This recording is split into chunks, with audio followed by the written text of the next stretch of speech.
Festival di Sanremo 1962, 12ª edizione. Seconda classificata, Tango Italiano.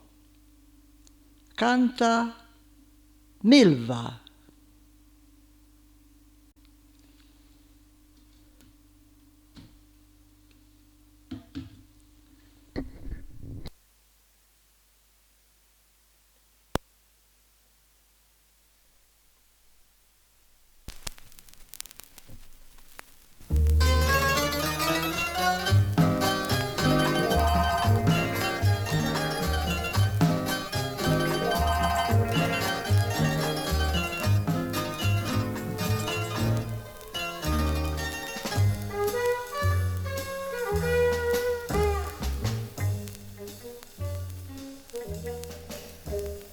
Vivevo sola sola in un paese lontano, di là dal mar.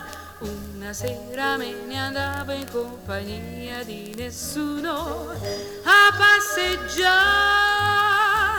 fra mille luci colorate e mille jukebox che suonavano motivi di jazz. Una nota conosciuta si levò e il mio cuore in quel momento si fermò. Un tango italiano, un dolce tango, ho sentito una notte suonare sotto un cielo lontano. Quel tango italiano, quel dolce tango, col pensiero mi ha fatto volare dal mio amore lontano.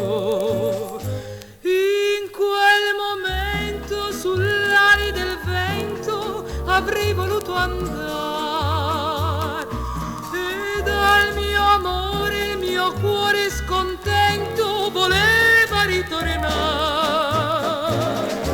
Un tango italiano, quel dolce tango, ha portato un richiamo d'amore al mio stanco e nostalgico cuore e mi ha fatto per sempre tornare dal mio amore italiano.